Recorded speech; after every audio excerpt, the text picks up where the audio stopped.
Welcome. This is the Cynthia Woodspinner YouTube channel, and I'm here today with you for a live demonstration on how to use a Nostepinne, this being a Nostepinne. I'm Cynthia Diane Haney. I am a tool specifically of tools related to yarn and the making of yarn and using yarn, and I also am a spinner and knitter and crocheter and so forth. So I'm a fiber artist myself. What we're doing today is we're taking a skein of yarn. This is yarn that I spun by hand on one of my drop spindles. And then I plied it to make the 2-ply that this is on a larger drop spindle. Both of those were top whorls, although they didn't have to be. And then after I made the yarn on the spindle, I wound the skein on a niddy nutty. And actually for this one, I had used just 2 arms and made it originally a 1-yard skein, but yarn does shrink in the washing and spring back a little when it comes off the niddy nutty. So it looks shorter, but it is longer than came off my 18-inch. So it's that in-between size, but this could have come off of either niddy nutty. And winding it on the niddy nutty, to back up a second, uses all 4 arms in an alternating pattern, which is how we get this nice big loop. And then after I had wound it, I tied it in a couple of spots to secure it. And by tying, I mean that I had woven a piece of the yarn in and out around the rest. And I'm going to need to take those ties off so we can wind our ball. I always caution you, if you're going to be winding a ball of yarn using a Nostepinne or any other technique, to be absolutely certain before you take all the ties off your skein to have something, in this case it's going to be my arm, anything in the middle of that skein so that you do not get a tangled mess. That's where a swift or putting it on the lampshade or all sorts of choices come in handy, or if you have somebody who's willing to just hold it for you, that'd be great. But for the sake of the video, this is a one-woman operation. So I am getting ready to find the end of the yarn, and that's why I'm making sure I'm through here. And the way I tied it, the knot is actually going around that strand because this was tied to secure as well as tied the 2 ends together. So I believe I need to cut that piece, and that gets the securing tie out. And then that gets it free, and I've just got an odd little knot at the end that I'll tidy off. So we get to choose which end of the skein we're going to start with. And I'm just going to pick this one. It doesn't matter which one, although if you have plans or preferences, you certainly pick the one you want. And to use the Nostepinne, we're going to be making a nice center pole ball of yarn. And the reason we use the Nostepinne is so that we have a means to hang on to the beginning end of our yarn, which will then be feeding out of the center. And so we have something to hold on to while we're winding the ball, which also means provided you keep this loop open, you could set this down and come back to it. So to start, and yes, I made the Nostepinne. I made all the tools you'll be seeing today. I tie a very simple knot around the notch in the Nostepinne. That's just a simple little notch so I don't lose the end at the beginning of my ball. And then I'm going to wind perpendicular to the Nostepinne for however long I want. And this is both determining the beginning core of the ball, and this helps you determine the height of your ball. Now, this particular yarn is a Romney sheep's wool that was dyed by Unplanned Peacock Studio, a friend of mine, and she calls the color Firebird, which is very fitting for the day after Thanksgiving when I'm filming this. And I only spun for this sample while I was demonstrating 33.5 yards originally, which means that this is not going to be a huge ball. So I don't have to make this particularly tall. The more yarn you're winding into the ball, the farther up the Nostepinne you want to wind your initial going perpendicular to it. Then to start establishing the rest of the ball, the motion we will be making is just holding the yarn, moving it at 45 degrees to the Nostepinne as we rotate it to get a crisscross up and down. And periodically I have to let some more yarn off my arm. And if I'm tidy about this, which I'm working on, the other key with this is you do not want it under tension. You want it just enough resistance on it as you wind it so that it stays put. You do not at all want to be pulling or tugging. And if, say, you're using a Swift or if somebody's feeding that to you, make sure that there's not any resistance you're having to pull against when you're getting the yarn to wind, so that you do not end up with any tightness in the layers of your ball as you're winding it, because that tightness or tension, which is very common in things wound on machinery, is why you get that dreaded yarn barf when you're pulling the yarn out of the middle of whatever form, be it a skein, or because some people call it already wound as a skein, or a ball or a commercially wound ball or whatever. But when you're pulling the yarn out of the center, if you get that big clump that we call yarn barf, that's because it was under tension when it was wound. And I'm just winding and winding, and the duration of this video will be 33 yards, because when we run out of yarn, we will be done. I did, when I made an event for it to remind you to come watch, called it 30 minutes, but it's not going to take a full 30 minutes, I don't think.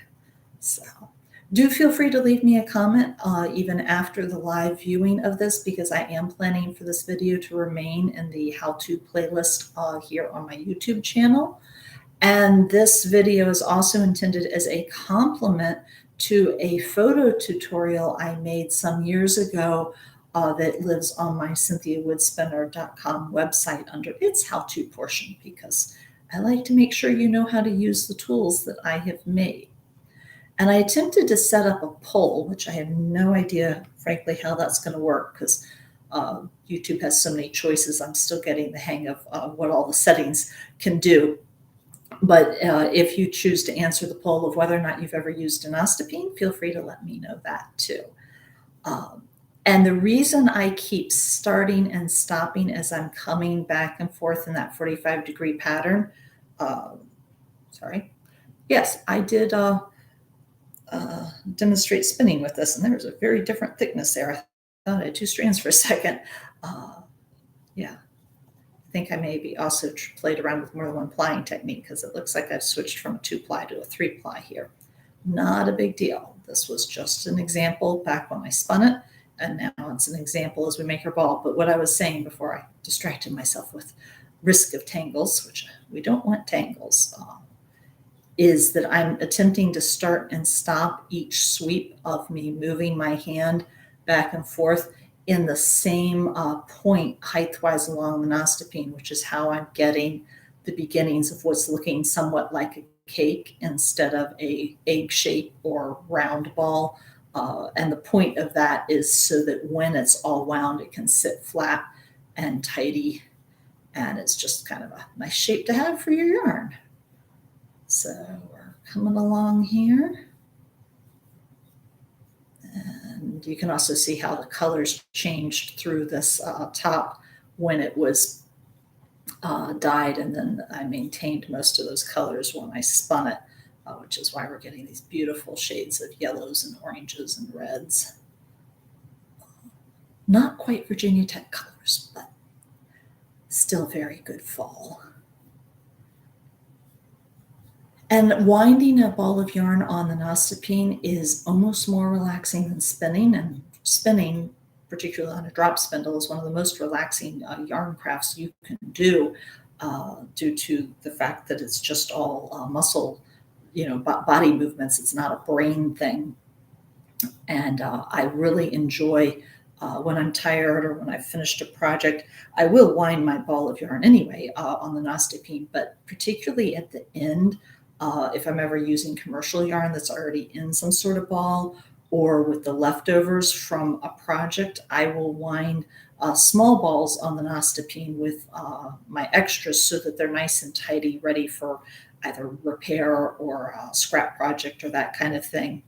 And I really enjoy the simple rhythmic mindlessness of winding the ball. And we're making good progress here. And inevitably when I do a demo, I go, man, I really should have made this a taller core, on the Nostepinne as I got started. And that's something with practice you get the hang of. For whatever reason, I always underestimate when I'm demonstrating, I think partly because I'm ready to get on to the exciting angled part of the winding. But looking at how wide this is getting and how long I have to go, I could have gone a little bit taller. But this is not a huge quantity of yarn, so it really doesn't make a whole lot of difference. You can, of course, carefully increase your height as needed. Just make it longer and then establish a new point that you're going to start and stop if you want a cake, or just creep your way along the Nostepinne, making sure not to cover over that beginning end and make more of an egg shape, which is equally functional as a center pole ball. It's just not quite as aesthetically satisfying if you wanted the flat look. This is going to kind of be more like a big yarn cupcake instead of a cake.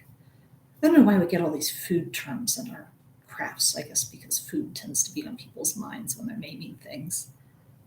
And we're nearing the end. And of course, it kind of goes a little faster the more you get done, because as it's getting bigger in diameter, the more yarn it uses up for every turn around you take. So once we have the yarn wound into a ball, of course, you'll be able to knit from it or crochet from it, that kind of thing. And if you want, you can just have it sitting flat on, your table or in your bag, but you can also put any a ball of yarn in any form in a yarn bowl. And behind me, to have something to talk about while I wind the few wraps here, I have 2 yarn bowls I've made that have a yarn guide notch. You can see it pretty well on the one over my shoulder. There is a notch on the other one, but it's not turned quite right for that. Then you can feed the yarn out from, and when you're down to the very last bed, it's safe to take your arm out of it. You can feed the yarn out from the notch in the guide there and have your yarn safe and looking pretty while you're using it. So apparently I did a prettier ball when I made that photo tutorial, but we made it to the end. The yarn is fully wound into the cake. I had one spot where I got distracted and came kind of across the top. That's no big deal. It's just, I probably would have made this a little tidier had I not been trying to film it at the same time. When I'm winding a ball, typically, unless I plan to use the outside end, which there are occasions when you would want to, like if I'm doing something that I'm trying to use every last inch, I will actually alternate using from the inside end and the outside end so that as I work, I'm coming out to the middle kind of thing. But I will tuck that outer end just under one of the wraps so it doesn't flop about. And then we untie our starting bit from the Nostepinne, and you slide out, and you've wound a good ball on the Nostepinne when you slide it out and that hole just stays wide open. That means you did not have it too tensioned, and you will never have any yarn barf from this because it'll just feed out beautifully for you. So that's our ball of yarn. To give you a better look at the yarn bowls, we could, of course, set the ball of yarn in the yarn bowl and pop it very fiddly if you're going to do that backwards on camera. Pop it through to feed out if you want it. You don't have to. And of course, the bowl holds a much bigger bit of yarn than that. And to give you an idea, over here in the other bowl, this is the ball I wound when making that photo tutorial years ago. And I have taken this as an example ball of yarn to festivals for years, which is why a fair amount has gotten pulled out of the center.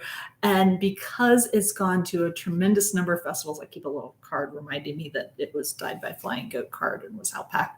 Flying Goat Farm, not card, and it was alpaca. But because it's been handled so much over the years and in and out of bags when it's not in the yarn bowl, the center pretty openness that was there originally has collapsed some, but it does still feed out quite nicely. So it will still remain functional even if it gets manhandled and squished, but I am planning to rewind this and my other display ones sometime before they go on display at a show in person again. But that's all about making your own center pole ball of yarn with the Nostepinne. And if you have any questions, just leave me a comment. But I hope you have a wonderful day and a wonderful time with your yarn crafts. And do check out my other how-to videos. And get on my newsletter and all those wonderful things if desired. Thank you.